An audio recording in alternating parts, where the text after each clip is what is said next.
Kementerian Komunikasi dan Digital memblokir situs pedulilindungi.id setelah sebelumnya sempat disusupi konten judi online. Hari ini kita akan ngomongin sesuatu yang lagi panas, lagi viral, dan lagi lucu banget teman-teman. Ya nggak lucu sih, karena kini menyangkut negara kecinta kita, yaitu negara Konoha teman-teman. Ini yang kalian ketahui, Konoha ini banyak segudang kasus dan beberapa tragedi yang sangat lucu ya. Kalau aku bilangnya tragedi, karena seharusnya nggak terjadi di sebuah negara yang katanya menuju Indonesia emas. Tapi belakangan ini yang lagi viral adalah situs Peduli Lindungi yang dulu-dulu dipakai hampir semua masyarakat Indonesia, sekarang menjadi situs judi online teman-teman. Ya, situs judi online yang pemerintah gembar-gembor mau memberantas situs judi online. Hari ini situsnya pemerintah Peduli Lindungi jadi judi online teman-teman. Yuk kita obrolin dengan aku Bang Tejo di Asumsi Publik. Sebelum kita ngomongin beritanya dan ngomongin tragedinya kenapa situs Peduli Lindungi ini menjadi situs judul, alangkah baiknya kalau kita mengenal apa sih situs Peduli Lindungi ini, seberapa powerful sih dulu saat COVID Peduli Lindungi ini. Jadi pada saat COVID seperti yang kalian ketahui, lockdown ada di mana-mana, semua akses publik dibatasi teman-teman, karena menekan penyebaran COVID. Ini nggak terjadi di Indonesia aja teman-teman, ada di luar negeri, jadi semua seluruh dunia. Indonesia melalui situs Peduli Lindungi yang berupa app itu mengharuskan semua warganya untuk vaksin dan dimasukkan di dalam sebuah aplikasi teman-teman. Tujuannya adalah untuk mendatabase dan memetakan mana yang penduduk-penduduk yang sudah divaksin dan belum teman-teman. Sehingga yang sudah divaksin bisa mobilitas, lockdownnya udah dicabut teman-teman. Jadi pemerintah bisa memetakan mana yang area hijau, area merah, dan area yang masih banyak kasusnya itu melalui situs Peduli Lindungi teman. Sebenarnya lebih ke sistem database dan juga sistem ya identitas. Kalau teman-teman aman, teman bisa lewat. Kalau teman-teman nggak aman, ya jangan lewat, nanti tertular teman-temannya, gitu. Jadi program Peduli Lindungi ini, sertifikasi online berupa aplikasi ini adalah sebuah kebijakan pemerintah yang dinilai berhasil untuk menekan angka COVID, teman-teman. Situs Peduli Lindungi ini sebagaikan KTP kedua, teman-teman. Ya, kalau kita nggak punya Peduli Lindungi, akses kita terbatas, teman-teman. Yes, siapa yang sangka situs sepowerful itu sekarang menjadi judul teman-teman, judi online, sarangnya kakek Zeus teman-teman. Dan parahnya situs Peduli Lindungi ini sudah menyimpan sebanyak 105 juta data penduduk Indonesia, termasuk data kalian dan dataku juga teman-teman. Mungkin bagi bagian orang nggak peduli tentang data teman ya, tapi ingat teman-teman, data di zaman digital ini agak penting teman. Kalau tiba-tiba ada tagihan muncul gimana?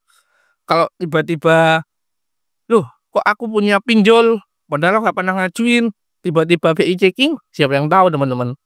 Itu kalau digunakan untuk masalah keuangan. Kalau digunakan untuk penipuan gimana? Mungkin teman-teman nggak dirugikan secara materi, tapi nama baik teman-teman bisa tercoreng akibat penipuan. Dan syukur-syukur nggak sampai ke kriminal. Kalau ujung-ujungnya teman-teman tiba-tiba ditangkap polisi karena dianggap melakukan sebuah penipuan berdasarkan data teman-teman gimana? Padahal teman-teman nggak melakukan. Bahaya teman-teman. Zaman sekarang data itu sangat sensitif, apalagi di zaman digital. Jadi alangkah baiknya kita menjaga kerahasiaan identitas diri kita, data kita teman-teman. Ya walaupun di negara Konoha ini agak sulit teman-teman ya. Seperti yang kalian ketahui, jangan hari ini, tahun kemarin itu sempat juga heboh beberapa kasus PTN yang dibobol, kasus data Polri yang dibobol, bahkan beberapa situs pemerintahan yang dibobol dan datanya bocor dan diduga dijual di dark web.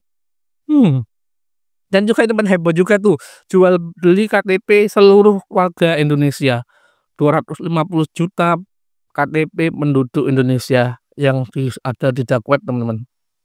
Ya emang agak sulit teman. Ya kita sebagai warga negara kita harus berbenah dan mendorong pemerintah kita agar segera memperkuat dan memperketat sistem pertahanan digital di Indonesia teman-teman. Ya tolong dong. Sebenarnya berita ini bermula dari sebuah Twitter teman-teman ya. Ada seorang pengguna Twitter yang mengejutkan banyak warganet dan netizen. Dia iseng-iseng membuka sebuah situs yang lama nggak dibuka, udah ditinggal selama 3 tahun terakhir teman-teman. Dia membuka situs Peduli Lindungi ini. Dan betapa mengejutkan, situs yang sangat menolong di saat COVID, bahkan untuk mobilitas vaksinasi agar cepat dijalankan, siapa yang sangka situs se-powerful itu sekarang menjadi judi online, teman-teman. Si orang tersebut terkejut dong, akhirnya dia meng-share informasi yang ditemukan di X, teman-teman, atau di Twitter. Jadi pemerintah memberi pernyataan melalui Kemenkes, Pak Adhi Muhawarman, selaku Biro Komunikasi Kementerian Kesehatan, teman-teman. Ya, beliau memberi pernyataan bahwa situs Peduli Lindungi ini sudah nggak digunakan lagi. Semua datanya dan segala fungsinya sudah dipindahkan di situs Satu Sehat, teman-teman. Ya, Satu Sehat yang bisa di-download di App Store, bahkan di Play Store. Sekarang sudah tersedia aplikasinya. Ya, siapa yang tahu situs ini? Kenapa klarifikasi ini muncul setelah kasusnya viral? Lantas kenapa situs Peduli Lindungi itu nggak dihapus dan nggak di-take down? Apa dijual ke judul? Saya tahu, teman-teman. Ada sebuah departemen pemerintahan kita dengan entengnya mengatakan, wah, tenang. Hari ini situs Peduli Lindungi udah nggak dipakai ya, sudah dipindah di Satu Sehat dan sudah ada aplikasinya tuh, bisa di-download atau diinstal di App Store atau Play Store. Jadi datanya aman tuh. Yang jadi pertanyaan udah satu, teman-teman. Kenapa harus pindah ya? Dan mulai kapan pindahnya? Kalau emang dipindah, kenapa situs Peduli Lindungi masih ada? Kenapa nggak dihapus? Kenapa nggak di-take down?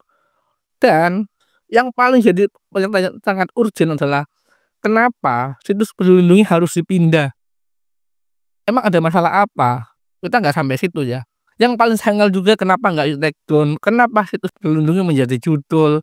Yang pemerintah gembor-gembor ingin memberantas judi online di negara kita, situs dari Kemenkes yang dikelola Kemenkes dibuang, diganti baru, ini dijual ke judul, teman-teman. Apakah itu sebuah lelucon dari Kemenkes? Ya, entahlah, teman-teman ya. Juga pemindahan dari situs Peduli Lindungi ini ke situs Satu Sehat ini katanya sudah dilakukan jauh-jauh hari. Tapi kalian udah pernah dengar nggak? Kok aku nggak pernah dengar ya? Ibarat kita punya sebuah rumah yang sudah mulai rusak, terus ditinggalkan, udah tinggal gitu doang. Siapa yang mau nempatin mah tempati aja. Kan agak lucu, temen ya. Nggak dirubuhin, nggak dijual. Tapi kalau dijual agak lucu ya, karena ini situs negara, teman-teman ya. Jadi Pak Muhawarman ini mengaku bahwa Peduli Lindungi sudah tidak lagi menjadi tanggung jawab Kemenkes, teman-teman, karena semua urusan dan pengolahannya sudah dipindah di Satu Sehat tadi, teman-teman. Dan juga beliau menambahkan bahwa sekarang situs Peduli Lindungi ini pengolahannya dan tanggung jawabnya ada di Telkom, teman-teman. Ya, dia main lempar tangan tuh. Akhirnya dia bilang sekarang situs Peduli Lindungi adalah wewenangnya Telkom karena sudah dikelola sama Telkom. Lo kok bisa Telkom ya, entahlah, teman. Dan sampai detik ini juga Telkom nggak ada info resminya, teman-teman. Ya walaupun sudah dilempar tangan dan mencoba cuci tangan, Pak Muhawarman selaku Kemenkes di Telkom masih belum melakukan klarifikasi pernyataan resmi, teman-teman.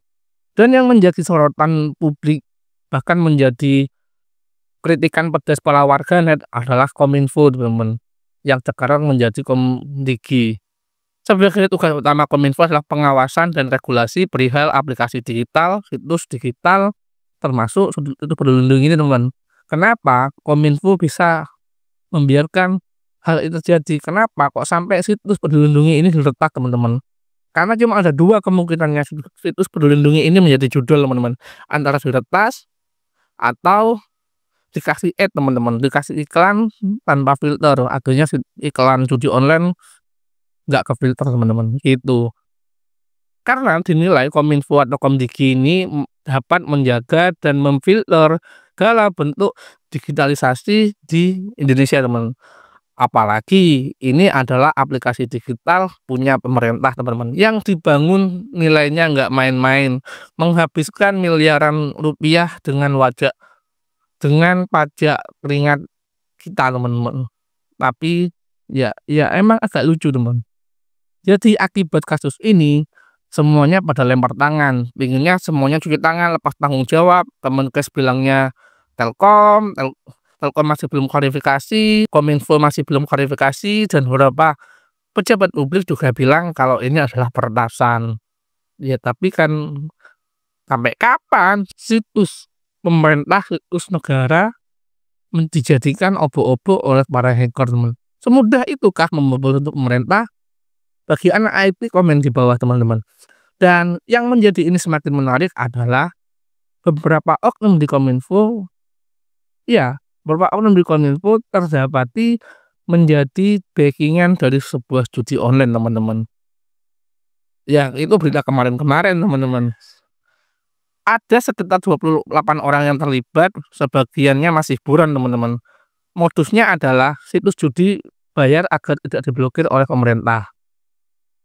Jadi modusnya adalah perizinan tentang judi online, teman. Situs judi online itu membayar 28 orang ini untuk menyogok beliau agar situs yang mereka kelola itu nggak diblokir oleh Kominfo. Ada 28 orang, teman-teman. Sisanya ada yang buron. Dan diduga ada transaksi sebesar miliaran rupiah, teman-teman. Bahkan dibuat grup Telegram yang bernama Servis AC untuk koordinasinya tuh. Ada perkumpulan oknum dari Kominfo dan beberapa dari pengelola judi online membuat grup Telegram yang judul grupnya adalah Servis AC. Dan juga beberapa nama terkenal juga mulai muncul, teman-teman, mulai dari pegawai Kominfo, pengusaha slot, bahkan disebut-sebut mantan menteri terlibat beberapa cairan dana, teman-teman, yang dikelola oleh situs judol mencapai belasan miliar rupiah per bulan, teman-teman. Walaupun ini masih rumor, banyak media memberitakan bahwa ada keterlibatan mantan menteri, teman-teman, dan dananya lumayan besar nih, mencapai miliaran, belasan miliar per bulannya. Konoha. Ini sebenarnya bukan lagi soal tragedi atau berita, teman-teman, ya. Ini lebih mafia judi online. Dan dari sumber yang aku baca, ini bukan hanya backingan biasa, teman-teman. Ini adalah sebuah struktur rapi, terorganisir, dan semuanya sudah ada tanggung jawab masing-masing. Ada kode pengenal situs, ada pembagian uang dari agen dan penghubung ke orang dalam. Bayarnya bisa sampai 8 juta per situs per bulannya, teman-teman. Bayangin, 8 juta situs per bulannya. Kalau ada ribuan situs, itu berapa? Tapi nggak sampai ribuan, teman-teman. Katanya sih yang di backing cuma ratusan aja. Kita ngiranya Kominfo sibuk blokir situs seperti situs pornografi, tapi nggak taunya malah jadi backingan dari sebuah situs judi online. Di saat pemerintah gembor-gemborkan kampanye untuk menghapuskan judi online dari Indonesia, lembaga yang ditanggung jawabkan untuk membackingi keamanan digital di Indonesia malah disogok suap oleh situs yang ingin diberantas, teman-teman. Ya begitulah Konoha. Sebenarnya efeknya ke kita itu apa sih? Wah bang, data mah kita nggak rugi uang bang. Wah bang, cuma aja nggak apa-apa. Yang penting kita nggak dirugikan secara materi, nggak ada kerugian negara secara rupiah. Ya benar, teman-teman. Tapi seperti yang aku bilang di awal, zaman digital sekarang data adalah hal yang sangat sensitif, teman-teman. Bisa disalahgunakan untuk pembiayaan keuangan, bisa disalahgunakan untuk kriminal. Kalau untuk kriminal, teman-teman gimana? Apakah siap? Tiba-tiba ada sebuah kasus yang mengatasnamakan teman-teman, tapi teman-teman nggak tahu, nggak pernah pakai. Misalnya ada akun GoPay, akun e-wallet, akun Dana atau macam-macam atas nama teman-teman, tapi teman-teman nggak pernah mendaftarkan sebelumnya dan nggak pernah pakai. Karena data teman-teman udah tersebar, akhirnya di saat ada sebuah kasus terungkap, teman-teman dibawa-bawa dan teman-teman diinterogasi. Kan jadi ribet ya. Dengan adanya kasus ini menandakan bahwa Indonesia menekuk orang serius dalam pengelolaan tentang keamanan digital. Karena nggak cuma hari ini aja, tahun-tahun kemarin juga sebenarnya udah banyak tuh kasus yang berulang terjadi. Masalah pembobolan, masalah judi online, dan database warga negara yang dijual belikan di dark web, dan masih banyak lagi. Ini mengelola negara kayak sebercanda itu, teman-teman, ya. Ya mungkin pemerintah bilangnya, apa, data warga negara itu kayaknya nggak sepenting itu, biarinlah, toh mereka nggak peduli. Apa seperti itu, teman-teman? Kedepannya, kuharap pemerintah untuk segera bijak melakukan dan tegas dalam membuat sebuah regulasi, terutama Kominfo dan Komdigi, agar segera diperbaiki, agar oknum-oknum ini nggak semakin banyak, teman-teman, jumlahnya. Masa sebuah lembaga yang untuk mengolah tentang filter, tentang regulasi situs, bahkan aplikasi situs, malah dia yang menjadikan itu sebuah ladang uang, teman-teman. Kan kacau ya. Sebercanda itu pemerintah kita, regulasi kita, mengolah digital kita, teman-teman. Pak Prabowo segera diperbaiki karena warga sudah mulai resah tentang sistem digital di Indonesia, apalagi tentang sogok-sogokan, pemblokiran yang kurang efisien. Diblokir bagi yang nggak membayar. Kalau membayar mah nggak diblokir. Ya kalau gitu selama punya uang, judul pornografi akan merajalela dong di negara kita. Tuliskan pendapat kalian di bawah dan sampai jumpa di video selanjutnya. Bye-bye.